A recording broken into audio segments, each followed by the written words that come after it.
Assalamualaikum warahmatullahi wabarakatuh. Halo guys, perkenalkan nama saya Farida Azman Afifah dengan NIM 0302523014. Kali ini saya akan mempresentasikan tugas akhir saya, yaitu mereview materi sebelum UAS. Kira-kira ada materi apa aja ya? Yuk kita simak. Kira-kira materi apa aja ya yang sudah kita pelajari sebelum UAS?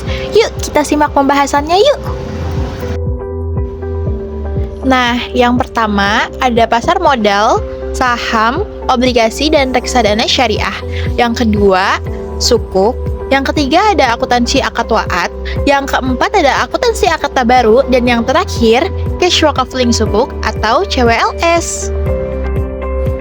Nah, pasar modal sendiri merupakan tempat bertemunya penjual modal dan pembeli modal. Bedanya pasar modal konvensional dan syariah adalah produknya, akad, mekanisme, transaksi, dan kegiatan usaha emiten dilandaskan pada prinsip syariah yaitu fikih muamalah berdasarkan Al-Quran dan Al-Hadis. Berikut ini merupakan tujuan kegiatan pasar modal sendiri, diantaranya di dalamnya tentunya dalam transaksi tidak boleh ada spekulasi dan manipulasi. Nah, kegiatan ini berkaitan dengan Undang-Undang Nomor 8 Tahun 1995, aturan yang mengatur tentang profesi penunjang aktivitas pasar modal, serta persyaratan, tata cara, dan kewajiban saat melakukan aktivitas di dalam pasar modal. Selanjutnya, ini merupakan perbedaan antara sukuk, obligasi, dan saham berdasarkan prinsip dasar, klaim, penggunaan dana, jenis penghasilan, dan tujuannya. Selanjutnya yaitu reksadana syariah dan reksadana konvensional. Ini merupakan perbedaan berdasarkan pengelolaan, investasi, mekanisme pembersihan harta, dan tenaga pengelolaan. Kemudian, ini merupakan beberapa pertanyaan yang sering ditanyakan yang ditampilkan oleh laman IDX. Nah, selanjutnya, IDX juga memposting beberapa video terkait pasar modal syariah. Kira-kira isinya apa ya guys? Yuk, kita simak penjelasannya.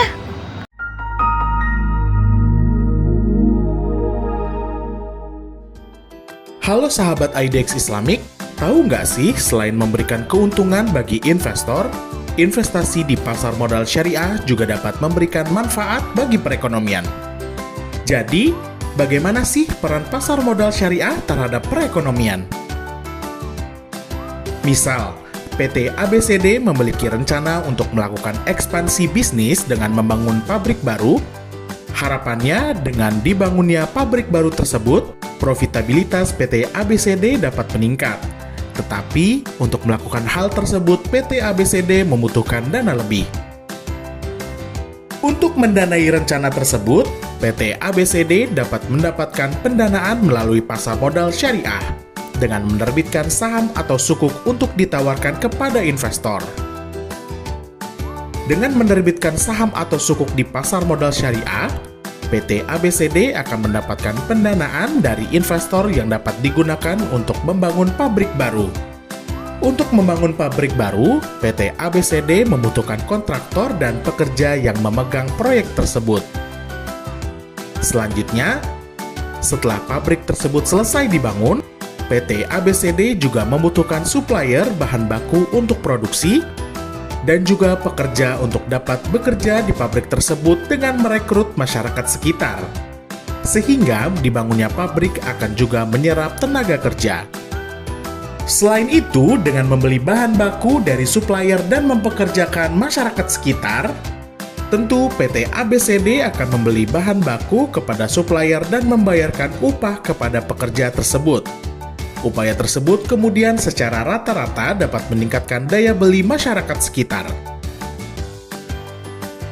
Dengan meningkatnya daya beli masyarakat sekitar, maka pedagang dan pengusaha di daerah tersebut juga diuntungkan, karena konsumsi masyarakat sekitar dapat juga meningkat. Dengan demikian akan ada banyak sekali pihak yang diuntungkan dari ekspansi bisnis yang dilakukan oleh PT ABCD.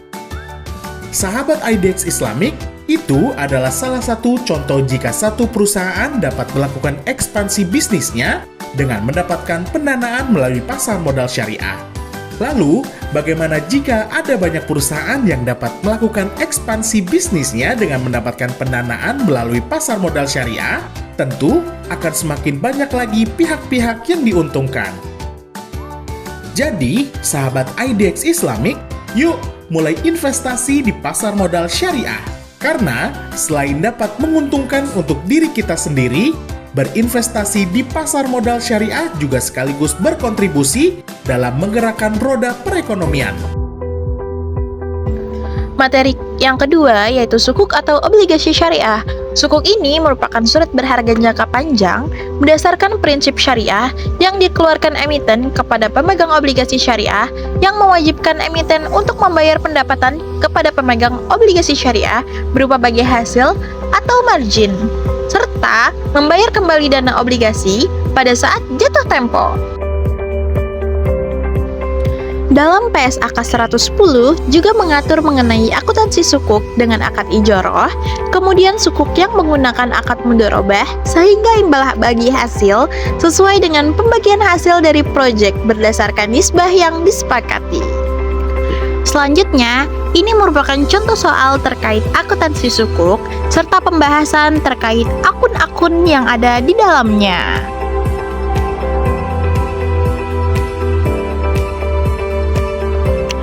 Materi selanjutnya yaitu akuntansi akad wa'ad.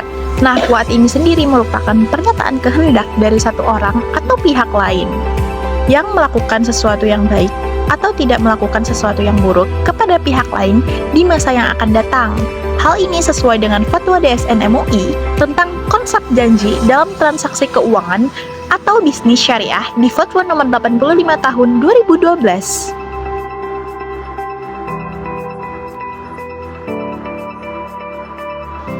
Berdasarkan PSAK 111 tentang wa'ad dikatakan bahwa pada saat satu entitas memutuskan untuk memberikan janji kepada pihak lain atau menerima janji kepada pihak lain, maka entitas tidak akan mengakui aset dan liabilitas yang terjadi dari janji tersebut. Nah, di sini terdapat dua aspek yang dijelaskan dari konsep pengakuan wa'ad tersebut,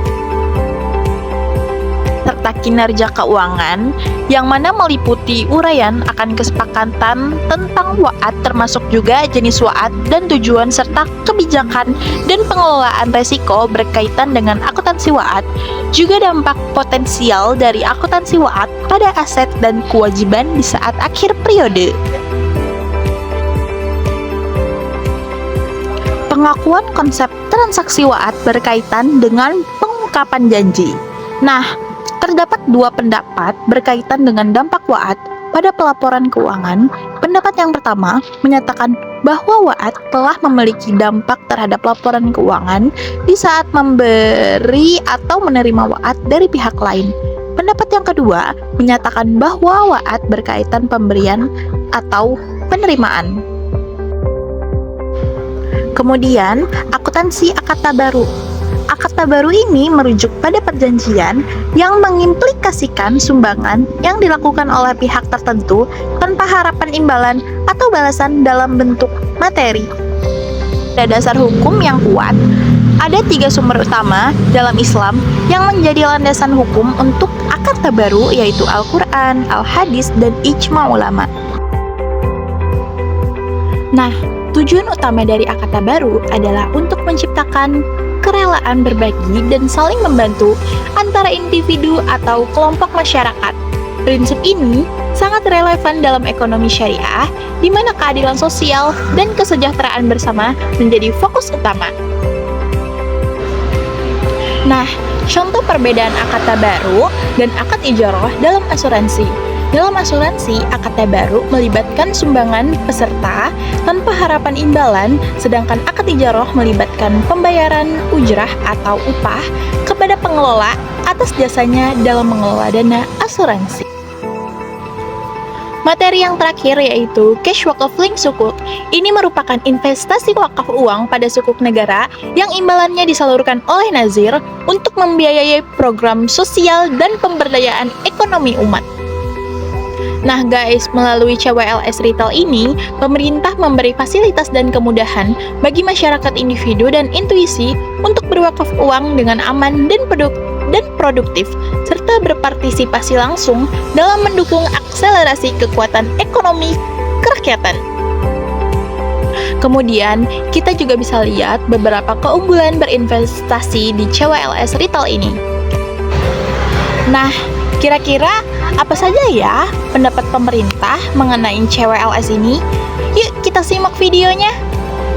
Akhirnya pengelolaan wakaf uang yang optimal juga akan mendorong pencapaian Indonesia sebagai negara dengan keunggulan atau flagship dalam pengelolaan keuangan sosial Islam yang akhirnya akan menjadikan bagian dari pencapaian Indonesia pada tahun 2024 sebagai pusat pengembangan ekonomi dan keuangan syariah di dunia.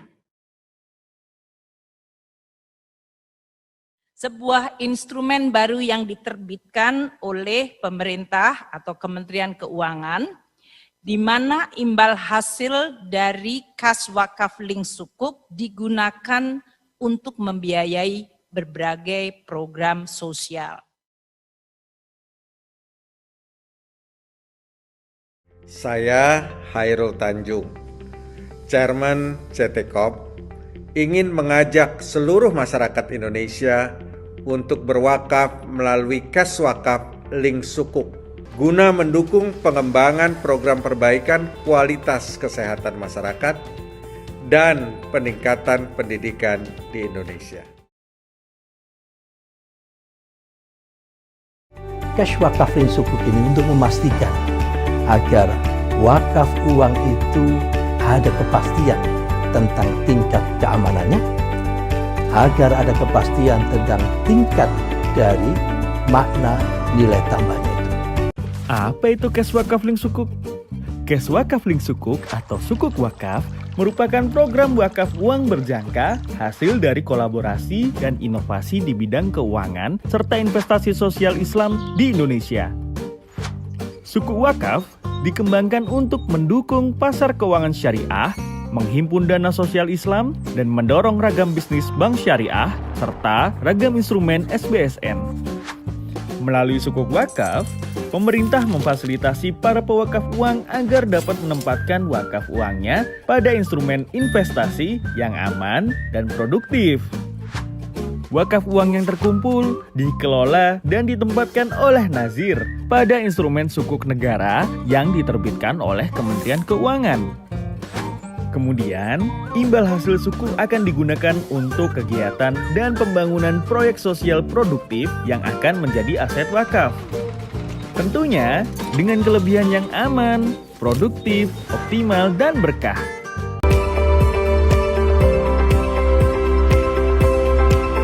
Sekian presentasi dari saya, kurang lebihnya mohon maaf. Kalau ada pertanyaan bisa tulis langsung di kolom komentar ya. Wassalamualaikum warahmatullahi wabarakatuh.